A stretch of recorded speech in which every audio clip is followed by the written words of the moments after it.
हम लोग श्रीमद् भागवतम के तीसरे स्कंद के 23वें अध्याय को आज शुरू करेंगे। इसका शीर्षक है देवहूति का शोक। पता नहीं इसमें दिख रहा है क्या? दिख रहा है? दिख रहा है ना, ठीक है। अब ये एक बड़ा रोचक चैप्टर है। हम लोग पिछले चैप्टर के अंत में क्या सीखे थे? फोन को साइलेंट पर रख लीजिए। हाँ, कि वो बोले कि मैंने अभी तक आपको मनु महाराज के, स्वयंभू मनु महाराज के बारे में बताया, यानी कि मैत्री ऋषि बोल रहे हैं विदुर जी से, जिनका वर्णनीय यश है। इनका यश जो है वो वर्णन करने योग्य है, उसका वर्णन किया। अब उनकी बेटी देवहूति के प्रभाव को सुनिए।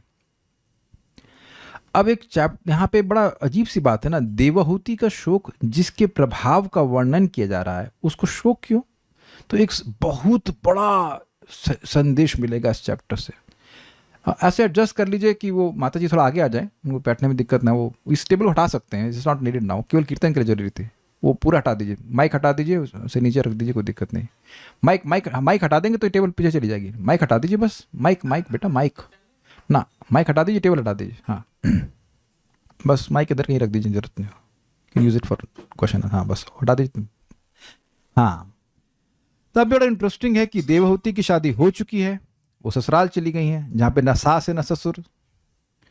जल्दी से चैट ओपन है। ये बताइए कि देवहूति के ससुर कौन है? जो लोग पहले आ गए होंगे जानते हैं, लेकिन फिर भी कौन है देवहूति के ससुर? लोपामुद्रा माता जी पता है आपको? दीक्षा माता जी आपको पता है देवहूति के ससुर कौन है? सुमित तो अरे चीटिंग करता है, पहले आके सुन लिया तो इसलिए बोल रहा है। तुंग विद्या माता भी चीटर कहेंगे। तो देखिए, गर्दम जी हैं पिताजी, उनके पिताजी हैं ब्रह्मा जी, तो ससुर हुए ना देवहूति के। तो ब्रह्मा जी कहाँ आने वाले यहाँ पे? क्या कहते हैं, न्यूक्लियर फैमिली न्यूक्लियर फैमिली, पति और पत्नी रहेंगे, तो ससुराल कह लीजिए सो कॉल्ड, लेकिन एक्चुअली पति के साथ में रहेंगी। तो आप देखें किस प्रकार से उन्होंने बहुत अच्छी सेवा करी, और इतना सेवा करी कि उनका शरीर भी बहुत कमज़ोर पड़ गया। ये सब बातें आप सुनने वाले हैं। और फिर उन्होंने इच्छा करी कि हमें संतान चाहिए, तो संतान के लिए व्यवस्था होनी चाहिए। भाई ऐसे तो टीबी की हालत में तो संतान नहीं हो सकती है। तो अब बहुत बड़ा भोगों की व्यवस्था करी, बहुत लंबे समय तक भोगों की व्यवस्था करी, ऐसे भोग जो देवताओं को भी सुलभ नहीं हैं। फिर भी उनका शोक नहीं गया। आप पूरा एक कथानक समझ लीजिए, खूब भोग मिलेगा, और ऐसे भोग जो देवताओं को भी सुलभ नहीं, वो अपनी योग शक्ति से इन्होंने प्रस्तुत किए, मतलब कि कर्दम ऋषि ने, फिर भी उसे पाकर संतुष्ट नहीं हुए। अब अद्भुत बात यह है कि भक्ति में आने के बाद भी हम कान से सुनते हैं इन सब बातों को कि फ्यूचर बनाना है। तो आप बताइए कि हम लोग कितना भी पैसा कमा लें, क्या देवताओं का भोग मिल सकता है? तो जो देवताओं का भोग प्राप्त करके भी शोक को प्राप्त हुआ, वो हम लोग के लिए बहुत बड़ी शिक्षा दे रहा है कि ना, भौतिक भोगों से व्यक्ति जीव कभी सुखी नहीं हो सकता, बिकॉज हम है ही नहीं देह।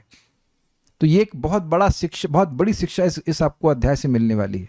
तो शुरुआत में शोक जैसी कुछ भी नहीं लग रहा है। पति की सेवा कर रही है, ठीक है, थोड़ा सा शरीर कमजोर हो गया, खूब सारे भोग मिल रहे हैं, तो भोग मिलने से तो शोक का कोई मतलब नहीं है। नॉर्मल व्यक्ति तो यही सोचेगा ना कि त्यागी जी का बहुत बड़ा बंगला त्यागी बना लिए तो उसे सुखी हो जाएंगे, यही सोचते हैं ना व्यक्ति। आप में से जिन लोगों ने भी मकान बनाया है, बड़ा अगर बनाया है, तो यही सोचा ना कि बड़े वाले का बड़ा मकान मतलब बड़ा खुशी है, बड़ी कार तो बड़ी खुशी। अगर किया, या कई व्यक्ति कर रहा है तब, लेकिन वो क्या उसका शौक कभी जाता है? ये बहुत सुंदर शिक्षा इस ग्रंथ से मिलेगी, इस श्लोक, इस अध्याय से मिलेगी। अभी हम प्रवेश कर रहे हैं कि माता देवहूति ने क्या किया। तो हम लोग अब यहाँ पहले श्लोक को देख रहे हैं। आपके पास माइक है? ओके। मैत्रेय उवाच पितृभ्यां प्रस्थिते साध्वी पतिम इंगित कोविदा।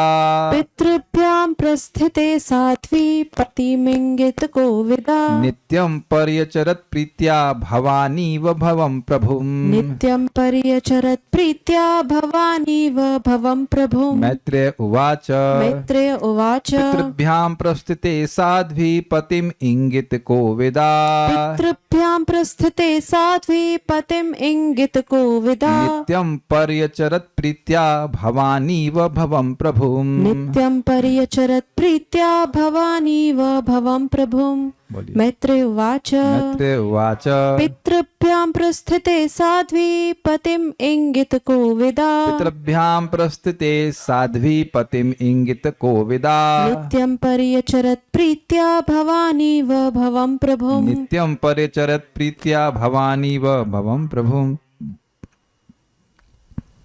मैत्री ने कहा, अपने माता पिता के चले जाने पर अपने पति की इच्छाओं को समझने वाली पतिव्रता देवहूति अपने पति की प्रतिदिन प्रेम पूर्वक सेवा करने लगी, जिस प्रकार भवानी अपने पति शंकर जी की करती हैं। तो ये फोटो समझ में आ गया, ये याद रहेगा फोटो जब हम लोग रिवाइज करेंगे इस अध्याय को। सबको याद हो गया फोटो? लेफ्ट में कौन है?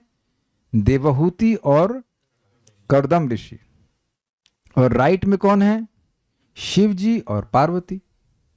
अब देखिए पार्वती बड़ा अच्छा, इसको फोटो से सारा समझ ली तो श्लोक तो समझ में आ जाएगा। देखिए पहली बात, जब कोई दृष्टांत दिया जाता है तो सिमिलरिटी होनी चाहिए कि नहीं? तो जरा पति की सिमिलरिटी देख लीजिए, दोनों पति वैष्णव है कि नहीं? महाभागवत महान भक्त हैं, भगवान विष्णु के हैं, दोनों ही जंगल में रह रहे हैं।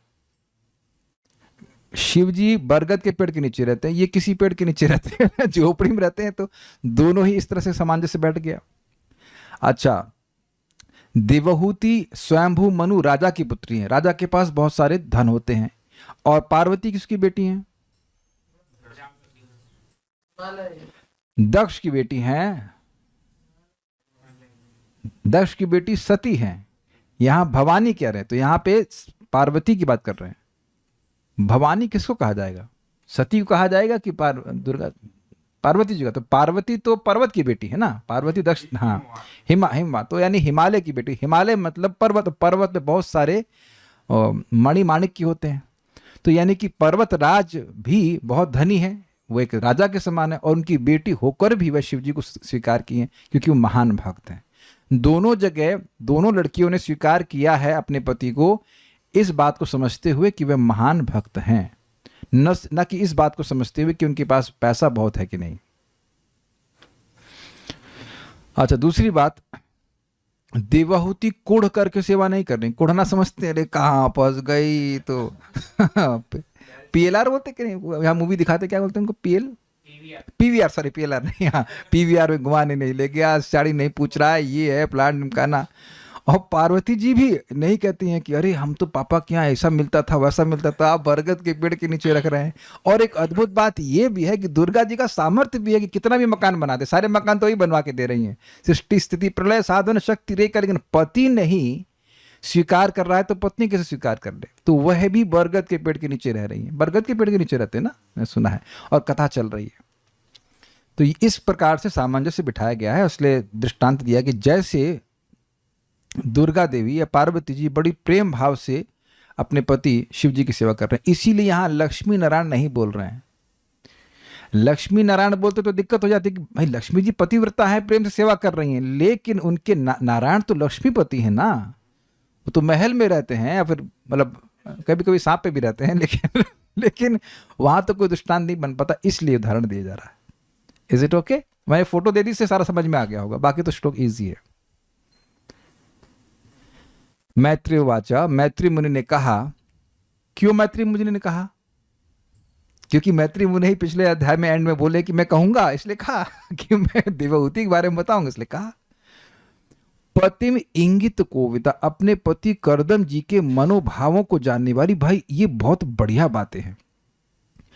देखिए, अगर कोई माता जी हैं और उनको अच्छी पत्नी बनना है, अगर बनना है, नहीं ब्रह्मचारी नहीं रहना है तो कोई दिक्कत नहीं है, लेकिन अगर बनना है तो ये गुण होने चाहिए। ऑब्वियसली आप किसी लफंगे से शादी कर लेंगे तो सब बातें अप्लाई नहीं होंगी, लेकिन जो डिवोटी से शादी करे, प्रॉपर साधु व्यक्ति कोई हो, तो उसको ये सब गुण होने से उनका जीवन बड़ा बढ़िया चलेगा। इंगित कोविदा, इंगित मतलब इंडिकेट, इंडिकेशन, मनोभावों को जानने वाली, प्रभुपाद से अनुवाद किए। कोविद मतलब जानकार, बिल्कुल जानने वाली कि इस समय मेरे पति क्या चाहते। ये नहीं है अरे सुनती हो प्यासा मर रहा हूं पानी लाओ, इतने में वो अपना फेसबुक ही चेक कर रहे हैं उनको समझ ही नहीं आ रहा है।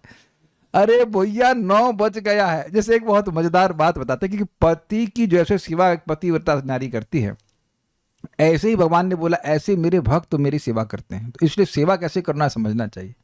एक गुरु जी थे उनका एक शिष्य नालायक, अब मंगल आरती का समय हो गया तो उठ ही नहीं रहा है। उसके बाद अब जब प्रसाद बनाने का समय, अरे गुरुजी जप नहीं पूरा हुआ। तो उनको समझ ही नहीं आ रहा गुरुजी चाहते क्या है। और जब प्रसाद की बारी आई तो गुरुजी सुबह से कोई आपकी आज्ञा पालन नहीं किया, ये कैसे मना कर सकता हूँ, अभी आता हूँ प्रसाद के लिए, अभी खा लेता हूँ। तो गुरुजी क्या चाहते हैं व्यक्ति को समझना चाहिए, then only we can satisfied. देखिए सबसे अच्छा है कि बिना बोले समझ जाए सेवक, लेकिन ये फर्स्ट लेवल का। लेकिन सेकंड लेवल का कम से कम बोला जाए और तो सुन ले। लेकिन यहाँ क्या इनकी स्थिति है कि इस समय हमारे पति क्या चाहते हैं उस प्रकार से वो जानने वाली थी, मनोभाव को जानने वाली थी। ऐसा ही हमने एक और ये गुण हमने एक और व्यक्तियों के संबंध में सुना है। किसी को कोई गेस कर सकता है? गेस तो करने की जरूरत नहीं, प्रथम स्कंद में सुन चुके हैं, लेकिन कोई याद है किसी को?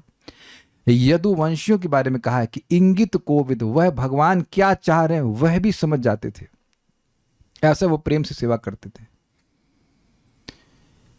देखिए अभी करी तो हम परम पूज्य वृंदावन चंद महाराज की क्लास सुन रहे थे, सब लोग बैठे हुए थे, तो महाराज बार बार कह रहे हैं कि मेरे पीछे श्लोक बोलो।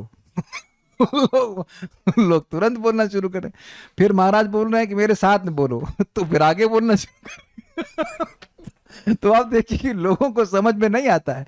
इसके लिए व्यक्ति को बहुत कॉन्शियस रहना पड़ता है और उसके लिए प्रेम जरूरी है। जब आप प्रेम किसी से करते हैं तो बिल्कुल भी उसको मतलब दुखी नहीं करना चाहते हैं, है ना। तो इनका अपने पति के प्रति बहुत आदर की भावना थी। आगे और श्लोकों से क्लियर होगा। तो कहने बड़े मनोयोग से कर रहे थे, और आपको याद होना चाहिए कि इनके पास 8 प्रकार की योग सिद्धि भी है, मतलब she is very qualified girl. तो पहला गुण बता रहे हैं कि इंगित कोविदा, क्या पति किस समय चाहते हैं वह जानने वाली थी। साध्वी मतलब पतिव्रता देवहूति, पति में उनका मन था। पितृभ्याम प्रस्थिते, पितृभ्याम शब्द जो है ये बहुवचन में, तो इसलिए इंगित किया जा रहा है माता पिता के, माता शत्रुपा और पिता स्वयंभू मनु के जाने के बाद नित्यम प्रतिदिन प्रीतिया प्रेम पूर्वक पति करदम जी की परिचर्यत सेवा करती थी। क्या स्पेशल बात है? आज मन नहीं कर रहा है खाना बनाने का, आज होटल चलते हैं। तो अब होटल ले जाने वाली पत्नी तो प्रीति पूर्वक भजन नहीं करेगी ना। अब माता जी लोगों को किसी को देखो कोई बुरा लग जाए तो हमको बस हमको मत बोलना, हम आपके हमारे साथ अगर आप कह दो व्याख्या मत करो तो मैं नहीं करूंगा। लेकिन नित्य मतलब भाई हमारे पति को होटल वाला क्यों खिलाएगा, हम खिलाएंगे। और देखिए ऐसा है नहीं कि ऐसे लोग हैं नहीं, मैं नाम ही रख दे रहा हूँ। सूर्य सरिता माता जी हैं, परम पूज्य राधा गोविंद महाराज के शिष्य हैं और उनके पति भी महाराज के शिष्य हैं। तो वो बता रहे थे कि नॉन डिवोटी लाइफ में भी वह कभी जीवन में होटल में नहीं खाए।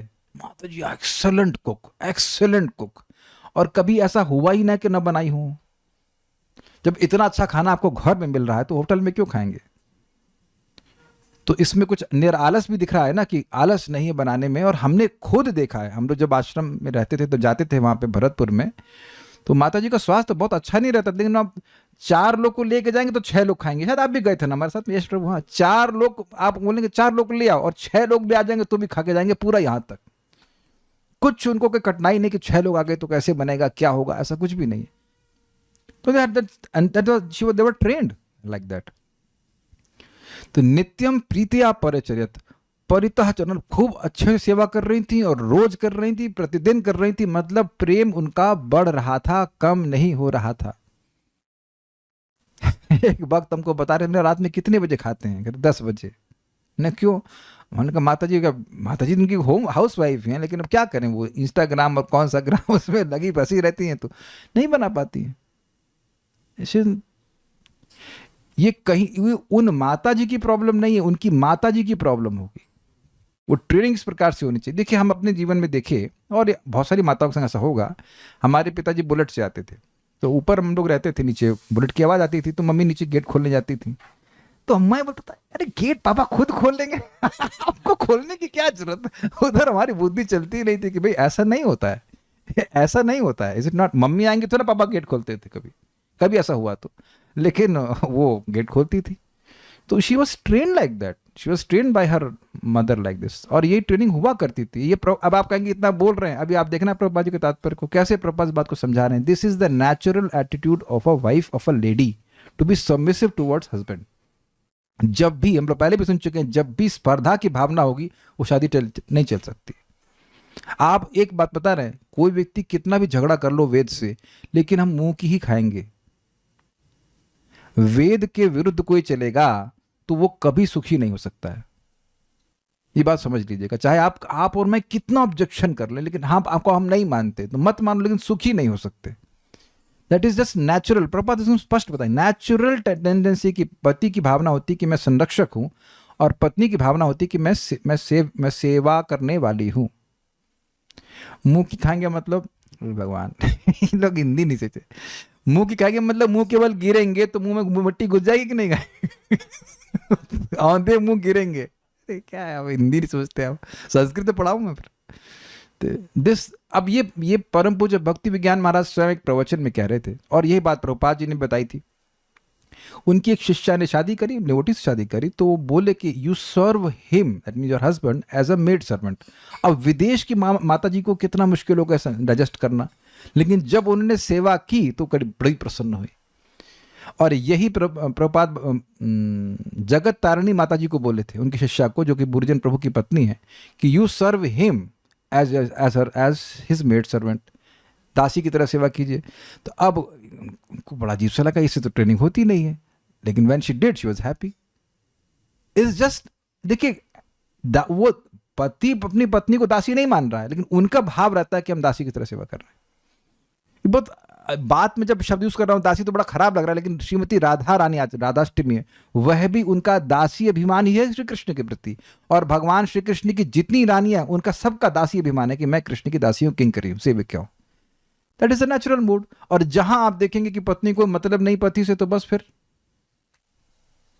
हमारा कर्तव्य जो है सत्य वह बोलना। अब स्वीकार अस्वीकार करना सुनने वालों के ऊपर है, उसमें कोई दिक्कत नहीं। कैसे सेवा करी, तो कह रहे हैं इव, जैसे भवानी प्रभुम भवम, पार्वती भगवान शंकर जी की सेवा करती है। ये बात और भी महत्वपूर्ण है कि पार्वती जी की अध्यक्षता में पूरा जगत है। मया दक्षिण प्रकृति सूयते सचराचरम, भगवान की अध्यक्षता में दुर्गा देवी काम करती हैं एज अ, मतलब मैनेजिंग डायरेक्टर कह लीजिए ऑफ पूरा होल वर्ल्ड, लेकिन फिर भी वे अपने पति के अधीन रहती हैं। यानी कि अगर आप बिजनेस वुमेन हैं तो भी पति के अधीन रहना है। दुर्गा जी से बड़ा बिजनेस तो किसी का नहीं है। सृष्टि स्थिति प्रलय साधन शक्ति रेखा छाये व यस्य भुवनानि बिभर्ति दुर्गा। दुर्गा सृष्टि स्थिति प्रलय साधन सबका कार्य कर रही हैं, उससे बड़ा बिजनेस किसका होगा? लेकिन फिर भी अपने पति शिव जी के अंतर्गत ही रहती हैं। और आप जानते हैं, और आप नहीं जानते हैं तो चौथे स्कंद में एकदम क्लियर हो जाएगा कि दक्ष की बेटी सती ने अपने पति शिव जी की बात नहीं मानी तो क्या हश्र हुआ, क्या हुआ? वो बोल रहे थे ऐसा मत करो, ऐसा मत करो, नहीं उल्टा चला। लेकिन ये बात क्लियर है कि सिलेक्शन पहले, मतलब सिलेक्शन कर लेना चाहिए कि पति मूर्ख नहीं होना चाहिए, बेवकूफ आदमी नहीं होना चाहिए। वो प्रपात वह भी बात बोल देंगे। तो किसी चोर से शादी कर लोगे, उसके बाद सेवा करती रही, तो फिर वहां शिवजी वाला तो दृष्टांत नहीं मैच करेगा ना, वो शिवजी तो नहीं है ना। ठीक है।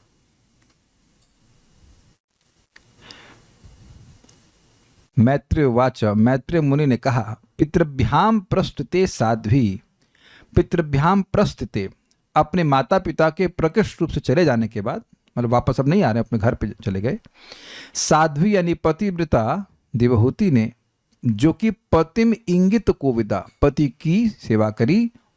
कैसे? इंगित कोविदा, वो क्या चाहते हैं वो खूब अच्छे से जानती थी।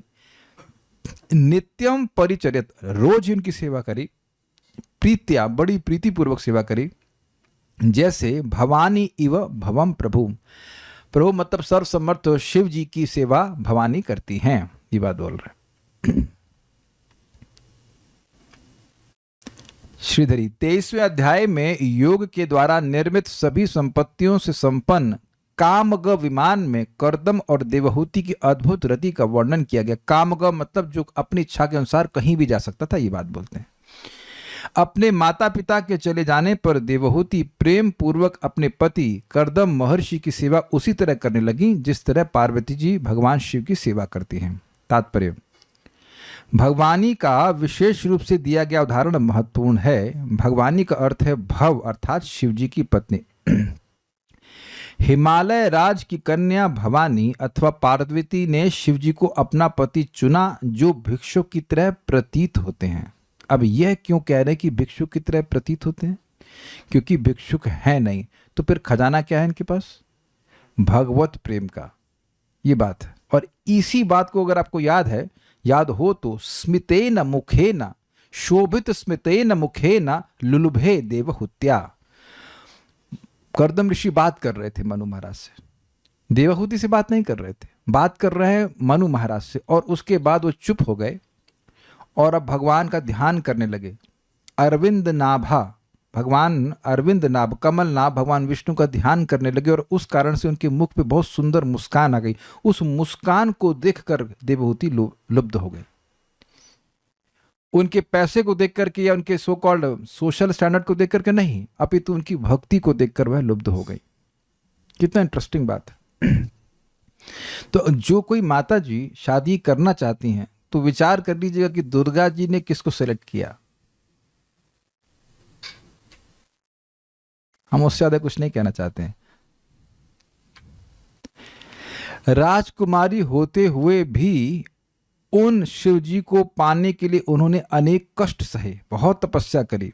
जिनके पास घर तक न था और जो एक वृक्ष के नीचे बैठकर ध्यान में अपना सारा समय बिताते थे। मैंने कुछ पढ़ा था, थोड़ा सा रामचरितमानस को थोड़ा सा शुरुआत में पढ़ा, तो वहाँ वर्णन है नन का कि कैसे वो तपस्या करती हैं, फिर शिव जी उनको आशीर्वाद देते हैं। मैं जब ठीक एकदम एक ही बार पढ़ा हूँ तो मुझे याद नहीं, जो लोग पढ़े हैं वो जानते होंगे। शुरुआत में ही उसमें कुछ लिखा है कि कैसे वो खूब तपस्या करती हैं।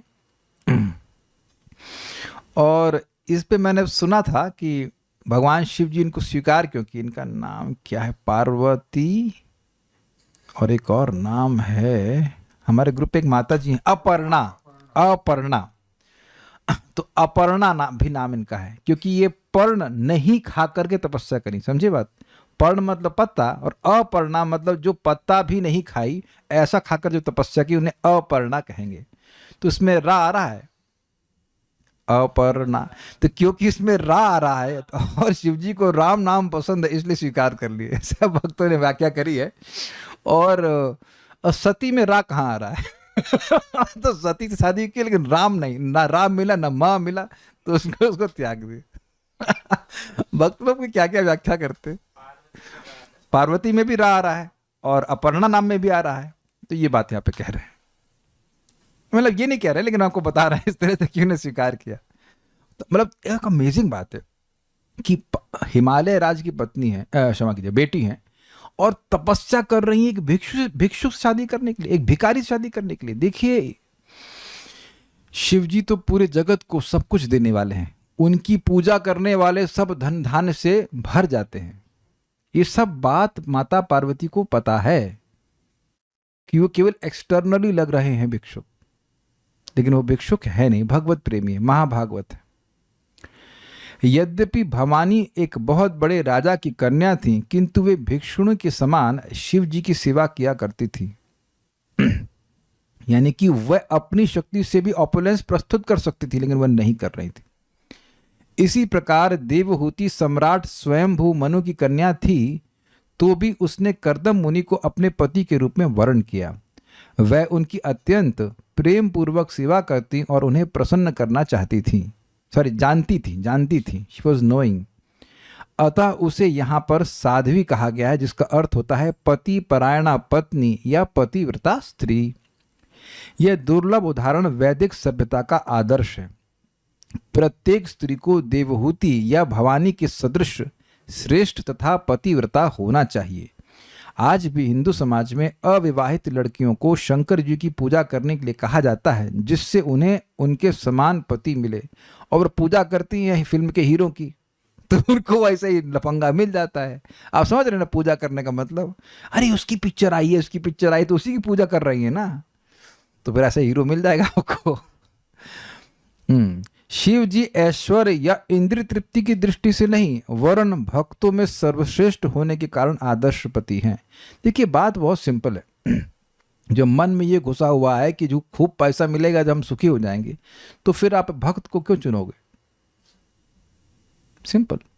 जब मन में यही बसा हुआ है कि भाई खूब ऑपुलेंस हो गया, खूब पैसा आएगा तभी हम सुखी होंगे, तो बस ठीक है, फिर वैसा करके देख लीजिए जीवन में, ये बात है। वैष्णवानाम यथा शंभु, शंभु या शिव जी आदर्श वैष्णव हैं। वे भगवान राम का निरंतर ध्यान करते हैं और हरे कृष्णा कृष्ण कृष्ण हरे हरे, हरे राम राम राम हरे हरे मंत्र का जप करते रहते हैं। शिव जी का एक वैष्णव संप्रदाय है जो विष्णु स्वामी संप्रदाय कहलाता है। रुद्र संप्रदाय। अविवाहित कन्याएं शिव जी की पूजा इसलिए करती हैं जिससे उनके समान ही वैष्णव पति प्राप्त हो। लड़कियों को कभी भी धनी या ऐश्वर्यवान पति चुनने की शिक्षा नहीं दी जाती, किंतु यदि लड़की इतनी भाग्यवान होती है कि उसे शिवजी के समान उत्तम भक्त पति प्राप्त हो तो उसका जीवन सफल हो जाता है। क्यों? क्योंकि पति अगरबत्ती अर्पित करेगा भगवान को, सिगरेट नहीं पिएगा है ना, घर में अगरबत्ती का धुआं रहेगा जो भगवान को अर्पण है। Is it not? देखिए, स्त्रियों का मतलब है ही सिस्टम कि उनका जीवन इंडिपेंडेंट नहीं होता है। तो अब अगर पति भक्त है तो करेगा क्या? वो भक्ति करने के लिए ही बोलेगा, there is no other option. अब देखिए, जिसकी शादी जहां हो गई है और पति भक्त नहीं, तो उसको नहीं डिस्कस कर रहे हैं, वो चीज़ नहीं है, करिए जिसे कर पा रहे हैं। लेकिन अगर पति भक्त है तो भक्ति करने के लिए ही बोलेगा ना। तो फिर आप फ्री हैं भक्ति करने के लिए, और भक्ति करेंगे तो भगवान की प्रेम की प्राप्ति हो जाएगी। अब कोई भक्त पूछेंगे, अच्छा प्रभु जी न्यूट्रल से कर लें, तो ठीक है, न्यूट्रल गियर भी ठीक है, लेकिन फॉरवर्ड होगा तो अच्छा रहता है। हाँ, नहीं न्यूट्रल भी चल जाएगा, धक्का मार के चल न्यूट्रल में गाड़ी बढ़ जाती है आगे, कि डिस्टर्ब ना करें हमको, तो वो भी कर लेती हैं। ऐसे में माता जी लोग भक्ति कर लेती हैं। लेकिन सबसे अच्छा होगा कि जिसकी खुद के जीवन की प्रायोरिटी कृष्ण हो। ये एक बहुत बड़ा भाग्य है। देखिए, ये कठिनाई इसलिए है क्योंकि भक्त मिलना ही कठिन है। Interest in Krishna consciousness is extremely rare, और उसमें भी फिर गुण मैच कर जाए तो और मुश्किल हो जाता है। मैं समझा पा रहा हूं? जैसे एक भक्त हमको बोले कि प्रभु जी हमारी शादी करने की इच्छा, बहुत अच्छे भक्त हैं, बहुत अच्छे, मतलब वेरी नाइस डिवोटी, लेकिन हम जिन लड़की को सजेस्ट किए उनके गुण उनसे मैच नहीं कर रहे थे, जबकि दोनों भागवत के बहुत प्रेमी हैं, लेकिन हम गुण मैच नहीं कर रहे, तो वहाँ कुछ प्रॉब्लम हो सकती है। तो ये भी एक समस्या हो जाती है। तो फिर बात आगे नहीं कुछ कहे उनको, ठीक है, लेकिन दिस इज रेयर। बट इसीलिए शिव जी की पूजा करते हैं कि ऐसा पति मिल जाए जो भक्त भी हो और गुण भी मैच कर जाए और अच्छा रहे। ये सब बातें हैं। जीवन सफल होने का मतलब भगवत प्राप्ति हो जाती है।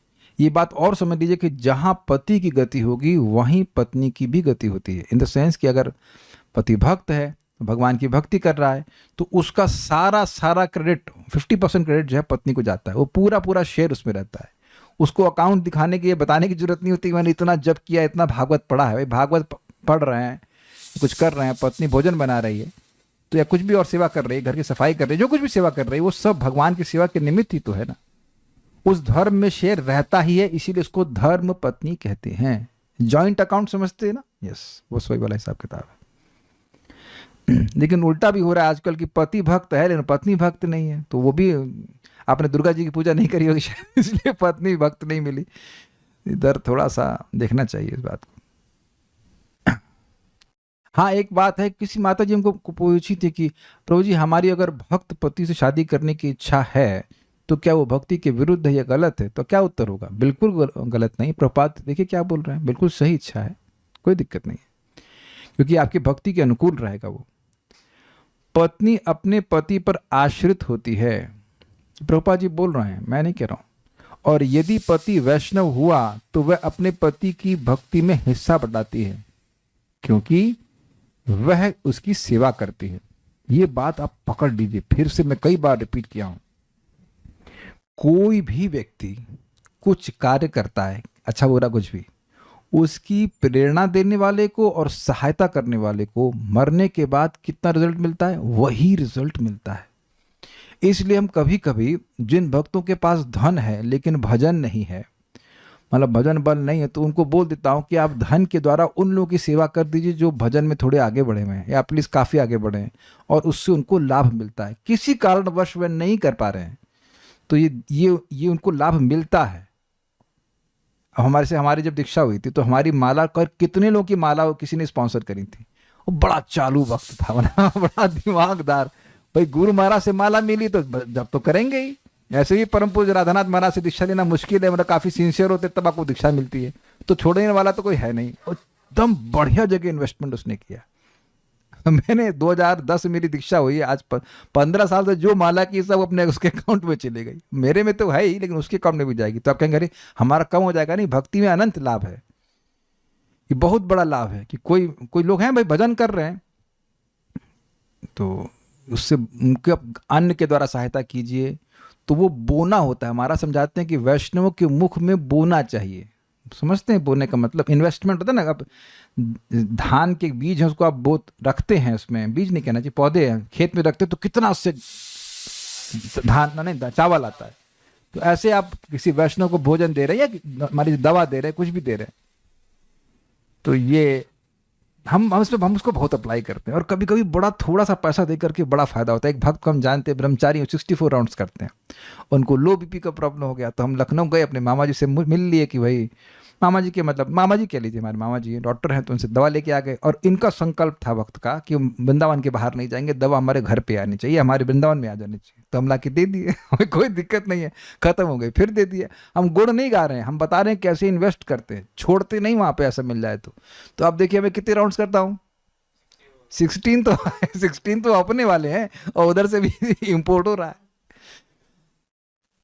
किसी को संदेह नहीं होना चाहिए। आप देखना चौथे स्कंद में दिखा दूंगा, पृथु महाराज एकदम इस बात को पकड़े हैं। किसी को आप ये देखो कि कोई भक्त अच्छे से भक्ति कर रहा है और उसको कोई जरूरत है तो आप हेल्प कीजिए। बाकी सारा पैसा तो सड़ेगा यहाँ पे, क्या करना है? कुछ करना तो है नहीं, कितने रुपए खा लोगे आप, क्या कर सकते हो? Very very amazing. तो हमको इस बात बतानी थी क्योंकि सेवा करेंगी इनकी, और ये आप देखना ये भजन में ही लगे रहेंगे तो सारा मिलेगा। और अमेजिंग बात यह भी है, मेरे से रहा नहीं जा रहा बताए बिना, आप पढ़ लेने इस अध्याय में, कि जो बहुत बहुत भजन करके कर्दम ऋषि को रियलाइजेशंस मिले, वो केवल सेवा करके देवहूति माता को वो दे दिए। देखो ये ले दे रहा हूं, ही स्पीक्स लाइक दिस की। और ऐसा मत सोचे कि ऐसा एक ही बार हुआ है। माधवेंद्रपुरी पाद आप जानते हैं कृष्ण प्रेम के प्रथम अंकुर हैं, और उनकी सेवा कौन कर रहे थे? चैतन्य महाप्रभु के गुरु महाराज ईश्वरपुरी पाद। उनसे प्रसन्न होकर क्या बोले? कृष्ण प्रेम हो का, ऐसे कष्ट बोले कि तुम पर कृष्ण की कृपा हो जाए, तुम्हें कृष्ण प्रेम मिल जाए। ये अब मैं आगे डेवलप कर रहा हूँ। हम लोग का भजन में उतना कुछ प्रवेश है नहीं, उतना नहीं कर पा रहे हैं।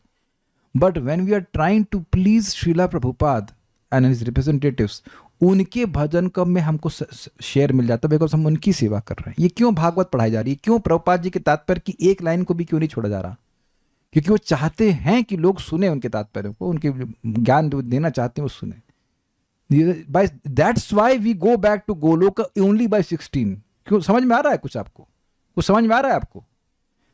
ऐसा नहीं कि 2 लाख नाम जप करेंगे तब आप जाएंगे, क्योंकि प्रभुपाद जी को प्रसन्न करेगा। किसी को थोड़ा सा भी डाउट हो, चला जाए इंट्रोडक्शन पढ़ ले भागवतम का, उसे स्पष्ट प्रपात करे हमारा बहुत आग्रह है कि भागवत का ज्ञान पूरे विश्व में फैलना चाहिए। बिल्कुल एकदम क्लियर बोल रहे हैं, इज वेरी क्लियर। नहीं तो रात रात जग करके प्रभुपाद क्यों भागवत के तात्पर्य को लिखे? ये भी कहीं रात में लिखे होंगे ना प्रभुपाद जी, 2 बजे उठते थे ना प्रभुपाद जी।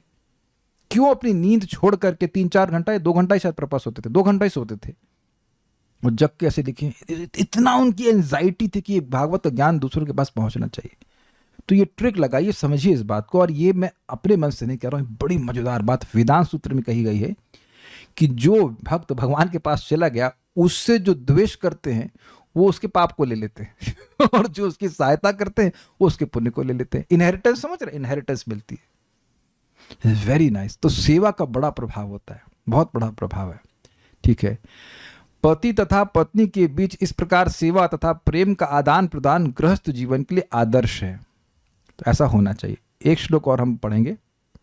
आप हैं इधर? बहुत अच्छे शब्द हैं यहाँ पे। कैसे सेवा करी इसको और शब्दों से वे कुछ विशेषण बता रहे हैं। विश्रम्भेणात्म शौचेना गौरवेणा दमेन च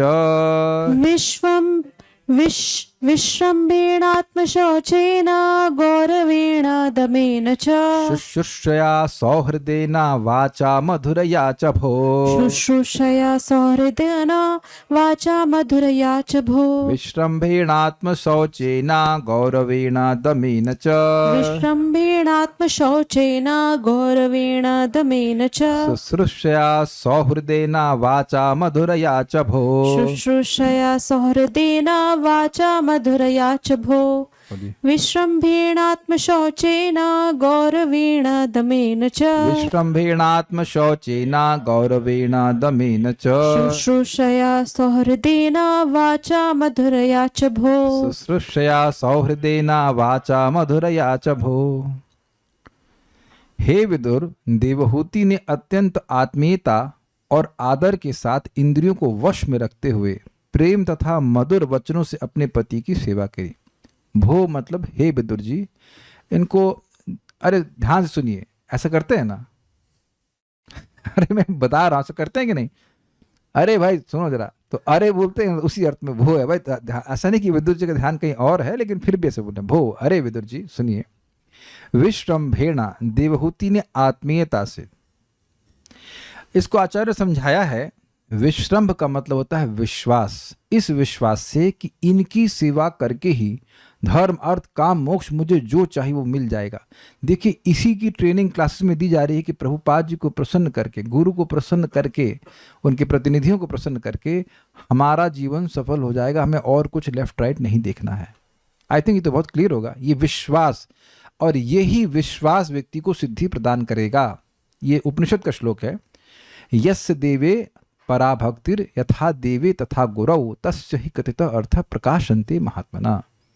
जिसकी गुरु में और भगवान में एक बराबर भक्ति होती है, उसी के हृदय में सारे वेद के अर्थ प्रकाशित होते हैं। इसलिए हम थोड़ा कर्रा बोलेंगे। दीक्षा लेने से पहले आप ये निर्णय कर लीजिए कि जिनसे लेना चाहते हैं उनके प्रति इस प्रकार का विश्रम्भ भाव है, विश्वास है कि इनकी आज्ञा का पालन करके हम शुद्ध हो जाएंगे। स्टैंप लगाने से काम नहीं चलेगा। सबको याद है, आपको वो व्यक्ति आया था, परम पूज्य लोकनाथ महाराज का शिष्य था वो। उधर हम जब क्लास करते थे, आप सब लोग तो थे मेरे ख्याल से वहाँ पे, तो तुम स्पष्ट बोल रहा था कि हमको तो महाराज विश्वास नहीं, तुमको बड़ा क्रोध है। हमने कहा तुम दीक्षा क्यों लिए? एक शुद्ध भक्त है तो तुम्हारे मन में जब विश्वास नहीं है तो तुम लिए क्यों उस तरह से? और इस प्रकार से गुरु के प्रति अगर अपराध करेगा तो फिर कोई गति नहीं हो सकती। और वो सुन और लिए कुछ, मतलब किसी ने महाराज की निंदा नहीं करी, लेकिन किसी ने जनरल ऐसे बोल दिया बस कि कोई नहीं आओ, नॉट से नेगेटिव, बट ये और खतरनाक बात है। आपका विश्वास था भी, लेकिन आपके गुरु के बारे में अपने नेगेटिव सुना तो मन में संदेह बन जाता है। तो ये सब बातों में सतर्क रहना चाहिए। विश्रम्भेणा का बिल्कुल टीका में स्पष्ट अर्थ है कि इनकी कृपा से इनको प्रसन्न कर लेंगे तो हमारी सारी सफलता हो जाएगी। और ये बात प्रभुपाद के संबंध में भी लागू होती है। एक व्यक्ति प्रभुपाद से बोला, प्रभुपाद जी हम पर कृपा करिए कि हमें शुद्ध भक्त मिल जाए। अरे देख रहे कितना ऑडेसिटी है, माया देखिए कितनी स्ट्रांग है। तो प्रभुपाद बोले मैं तुम पर कृपा करता हूं, मैं आशीर्वाद देता हूं कि तुमको कभी कोई गुरु ना मिले। अब देख रहे हैं कि ना how stupid people can be. तो हमको समझा रहे हैं विश्रम्भेणा का मतलब पूरा विश्वास के संग, आत्मीयता से, प्रेम से। आत्म शौचेना, आत्म मतलब मन, और आत्म देखिए आत्म का मतलब होता है देह और आत्मा का मतलब होता है मन भी। तो आत्म शौचेना मतलब देह की पवित्रता और मन की पवित्रता। तो मन की पवित्रता कैसे, देह की पवित्रता कैसे होती? स्नान करने से। और मन की पवित्रता कैसे होती? संतोष। बहुत अच्छे से बताया गया, संतोष से। ये नहीं कि अरे हम तो वहां महल में रहते थे, वो हर्म पृष्ठ याद नहीं, आप खुद ही बोले थे ना, महल के ऊपर रहती थी मैं, बॉल से खेलती थी, और यहाँ क्या है फ्लान ढिमका कुछ नहीं। तो ये मन की बहुत, मन में संतोष मतलब मन सुखी, स्वीकार्य है। तो ये मन की जितना आप देखना, ये लिख लीजिए, आज जर्नलिस्ट प्रभु आए नहीं, मन जितना पवित्र होगा उतना संतुष्ट होगा। Do you agree, do you accept it? न शोचती न कांक्षती। जितना मन पवित्र होगा उतना मन आपका संतुष्ट होगा। उनका देखो, अभी आप देखना आगे, इनको कोई ना साड़ी पूछ रहे हैं, ना ज्वेल्स पूछ रहे हैं, कुछ नहीं पूछ रहे, खाना तक भी नहीं पूछ रहे, अब समाधि में है, फिर भी संतोष है कि हमें इतने महान हमारे पति, उनकी सेवा का मौका हमको मिल रहा है। एक दूसरा ये नहीं कि अरे सुबह तो नहाई थी ना परसों। ऐसा नहीं है, की उठ रही हैं 9 बजे। हमने देखा हमारे घर के जस्ट बगल में, आप एक दिन देखा 9:30 बजे वो ब्रश कर रही हैं, सुबह के 9:30 बजे। उधर से पहले वाले घर में जाते थे, वहां भी दो, उनका घर तो सामने से दिखाई पड़ता था, 9:30 बजे दोनों आंटियां ब्रश कर रही हैं, वही बच्चे को टहला रही हैं, इधर सब खा पी के खत्म। तो यही है पवित्रता। एक वक्त हमको बता रहे थे, हमको हंसी आ रही थी कि शादी तय हो रही थी, तो लड़की को बोले कि भाई देखो लेटरिन पैटर्न गई तो स्नान करना पड़ेगा, तो शादी तोड़ दी। इतना हम पवित्रता नहीं रख सकते। और वहां वहां ऐसा भी, अच्छा एक और बताइए, आप वो देखे थे आप करदम मुनि के गीजर का नाम बताइए। तो ना गीजर है ना कुछ है, वही जो तालाब वाला से पानी लेकर के स्नान करना, जो भोजन बनाती है वो सब, कितना परिश्रम होगा उधर। आप सोचे नहीं, आप सोच रहे हैं कि वो स्टूडियो फ्लैट होगा, ऐसा कुछ होगा, वहां खाना बना रही है, ऐसा तो ना होता है। लकड़ी पे खाना बनाना है या जो भी गंडे पे जैसे भी बनाती होंगी, लेकिन सब कुछ प्रिमिटिव ही है ना। तो उसमें भी सारी पवित्रता का ध्यान रखते हुए गौरवेणा मतलब सम्मान से, एक बड़ा अच्छा अर्थ लिया है। गौरवेणा का मतलब उनके सम्मान की रक्षा करते हुए। ये देखा गया है कि कोई लड़की की शादी होती तो पहले साल तो बड़ी डर के रहती पति से, लेकिन फिर वो खुलती जाती है और वह नाम भी लेने लग जाती है। अरे ये कभी कभी तो ऐसा लग रहा है कुत्ते को बुला या अपने बच्चे को बुला रही है।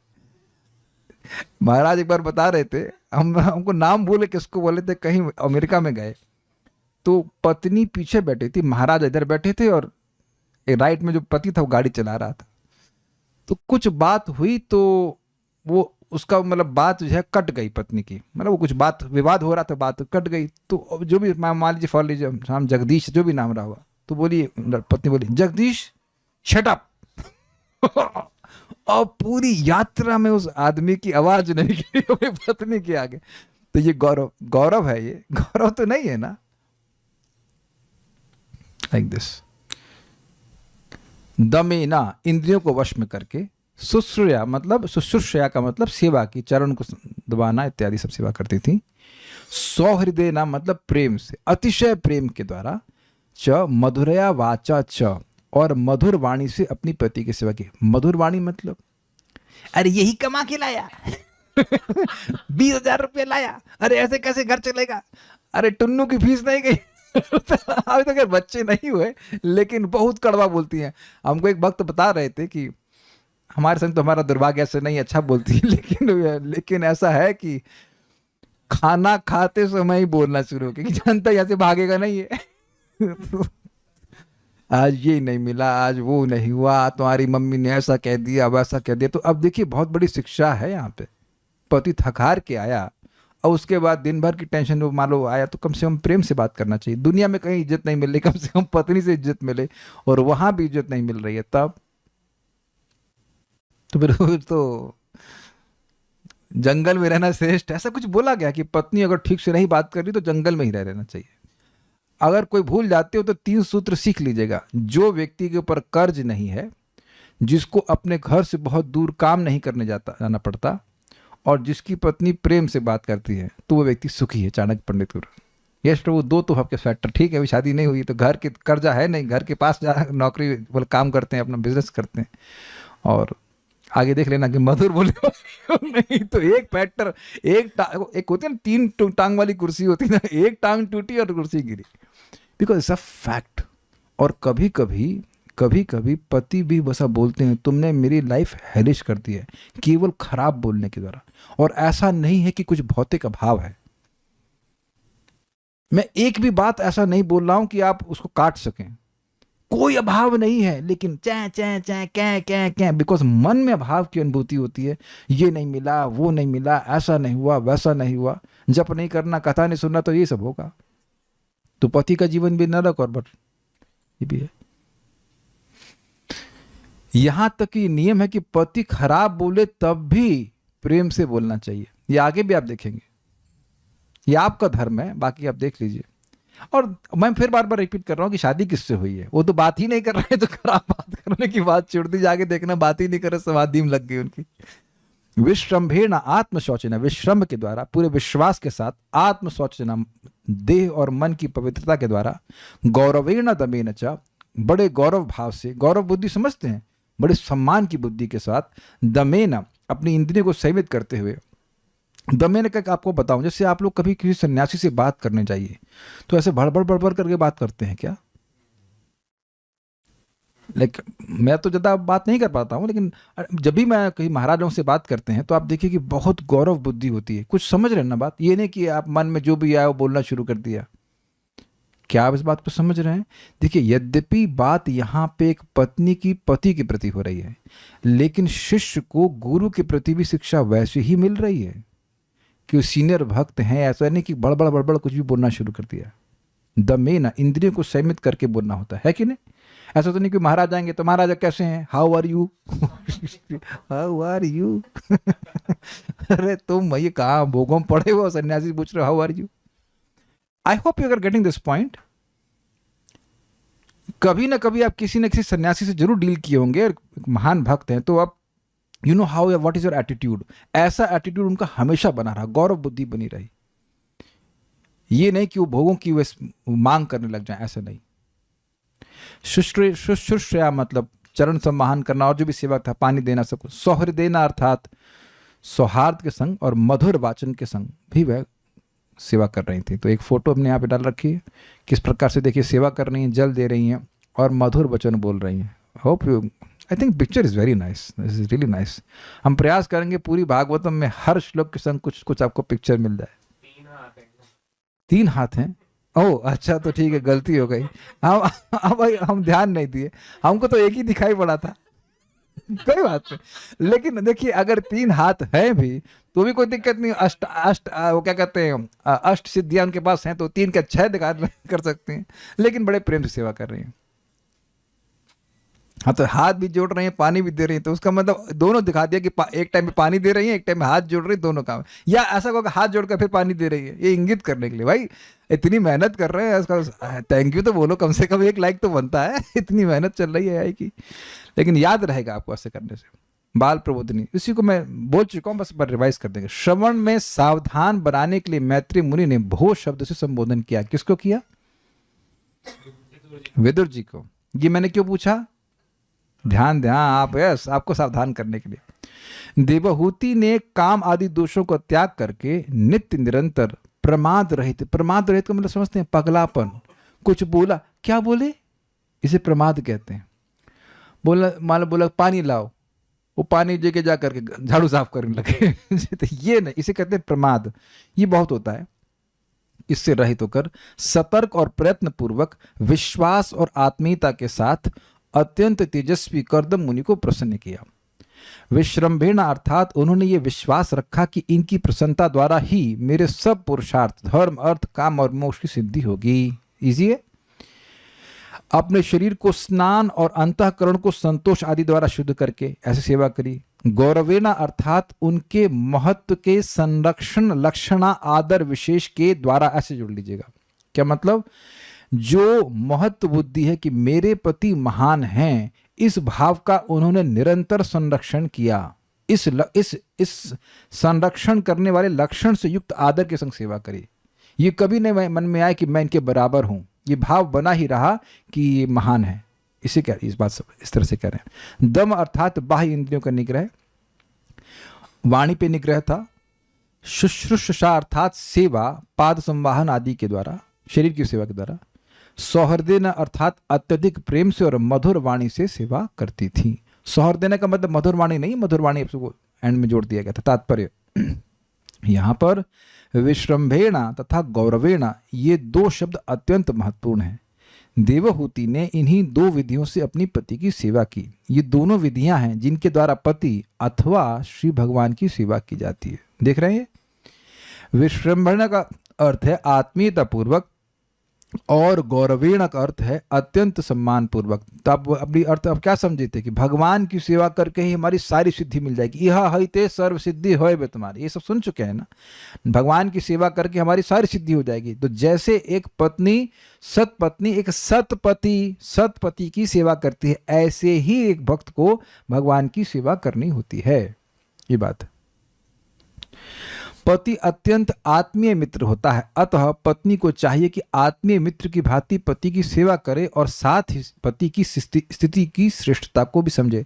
मतलब विश्रम्भ का मतलब बहुत क्या कहेंगे, मैत्री भाव है, लेकिन मैत्री भाव में मतलब इक्वालिटी आ जाती है, लेकिन उसी में गौरव भी है, ये कह रहे हैं। कुछ समझा पा रहा हूँ? Is it not? ओके। इस प्रकार वह उसका सभी प्रकार से सम्मान करे। एक पुरुष तथा एक स्त्री के मनोभावों में अंतर होता है। अपनी शारीरिक संरचना के कारण पति सदैव पत्नी से श्रेष्ठ या विशिष्ट बने रहना चाहता है, और स्त्री शारीरिक संरचना के कारण स्वाभाविक रूप से अपनी पति से अवर कोटि की होती है। मतलब कहने का यह है कि पत्नी टेक्स शेल्टर, एंड पति का भाव होता है कि मैं शेल्टर देने वाला हूं, मैं संरक्षक हूं, ये बात है। अतः एक वक्त बता रहे थे कि उनकी पत्नी झगड़ा हुआ, तो सोचे अब हम छोड़ देंगे, ऐसा सोच ले। तो पत्नी इतने में रोने लगी, अरे मैं आपके बिना मर जाऊंगी, मैं कहाँ जाऊंगी, तुरंत पिघल गए। तुरंत पिघल गए। तो ये है, ये नेचुरल है, हमें आपकी शरण में हूं ये करके भावना रहती है। अतः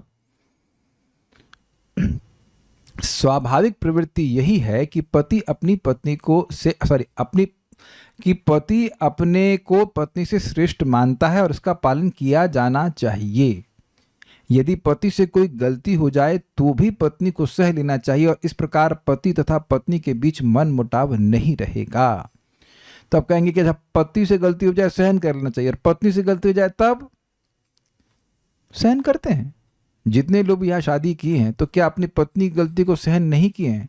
और कोई प्रभु जी हाथ खड़ा कीजिए कि आप अपनी पत्नी की किसी गलती को कभी सहन नहीं किए हैं। और कोई माता जी कह दीजिए कि आपकी किसी गलती को आपके पति कभी सहन नहीं किए। एनीवन? कोई वोट दे रहा हो इधर? कोई नहीं मिल रहा ना वोट। तो आप देख रहे हैं कि ये नेचुरल होता ही ये सिस्टम। एक आप नोटिस करो, हम प्रभु जी से पूछ रहे हैं, आप रियली किसी प्रभु जी की शरण ले सकते हो?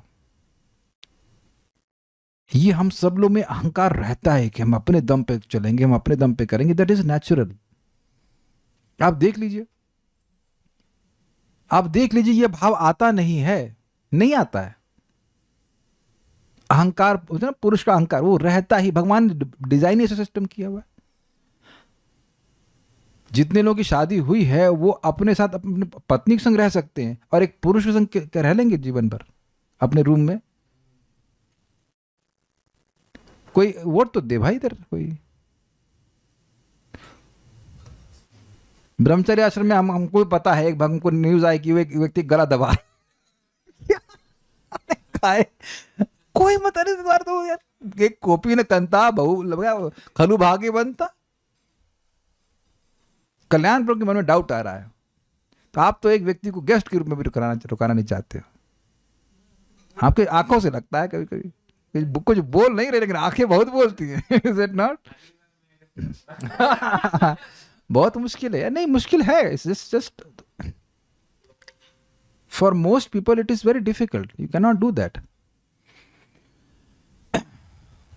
तो भगवान ने, देखिए, जो चीज भगवान ने बनाई है, वर्णाश्रम व्यवस्था, वो आप कैसे काट देंगे? है कि नहीं? Unless you are like very, इसीलिए तो लोग नैष्टिक ब्रह्मचारी नहीं रह पाते हैं। गुरु के आश्रम में अगर रहता है तो गुरु के प्रति बहुत प्रेम भाव होता है, तब वो नैष्टिक ब्रह्मचारी रह पाते हैं।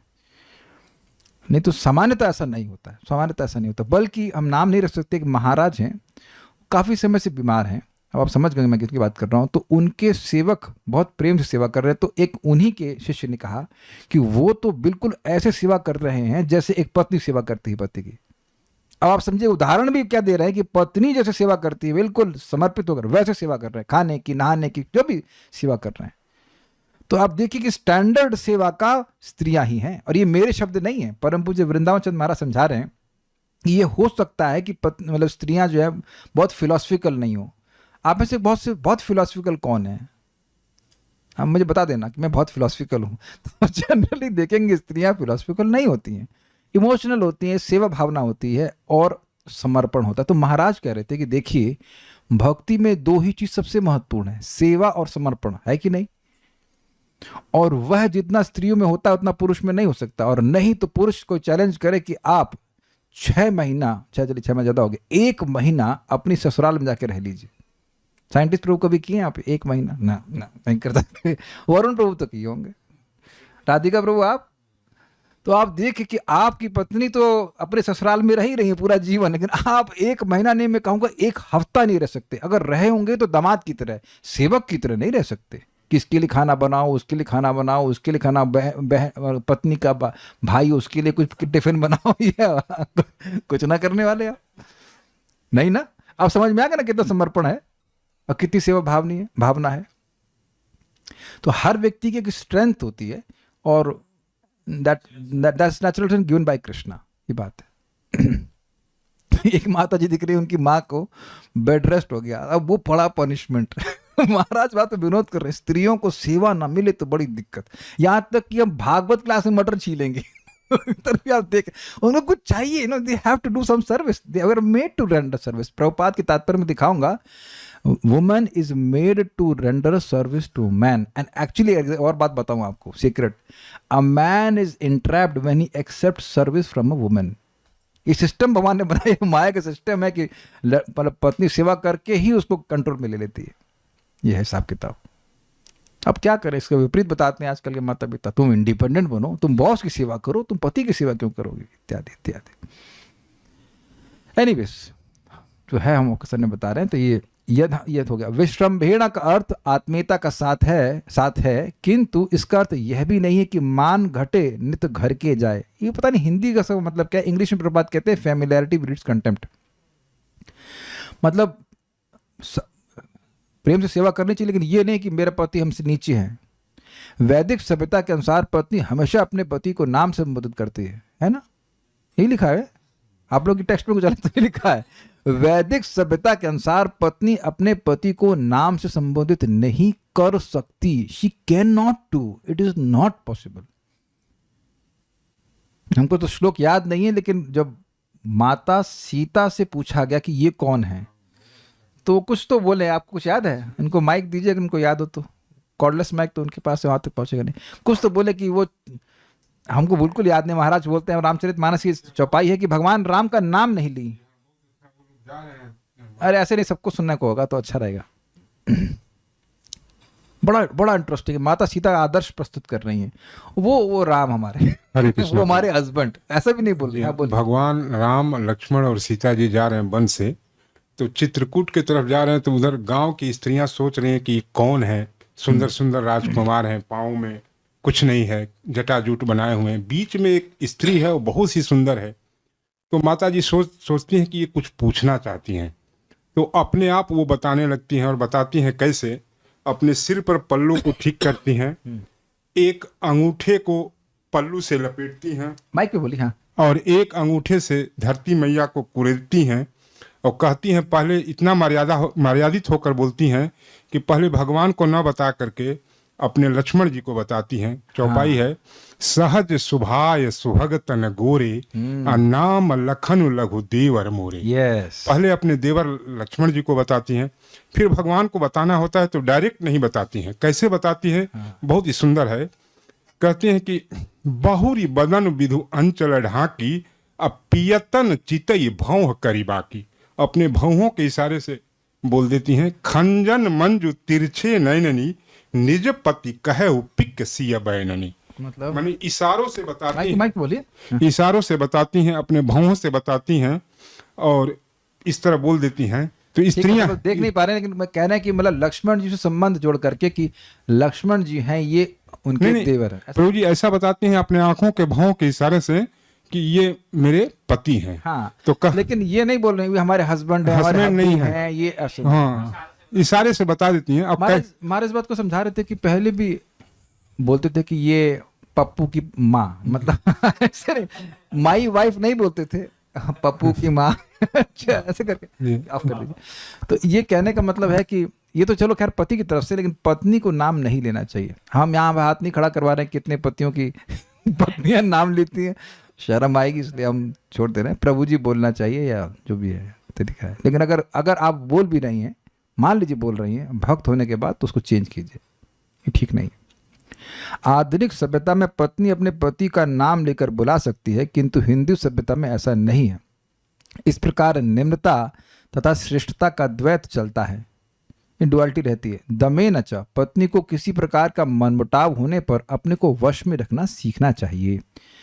और ये सारी ट्रेनिंग घर में मिल जाती है माँ के द्वारा। इंटरेस्टिंग है ना कि माँ भी वह देखेगी ना कि मेरी माँ अपने मतलब हमारे पिता की सेवा कैसे कर रही हैं, तो फिर वो सीखेंगे कि मुझे अपने पति की सेवा कैसे करनी है। सिंपल सी बात है। उनको ये कोविड में नहीं भेजा जाना चाहिए, लेकिन अब ठीक है, जो हो रहा है क्या कर सकते हैं। सौहृदेन वाचा, मधुरया का अर्थ है सदैव पति के कल्याण की आकांक्षा करना और उनमें मीठे वचन बोलना।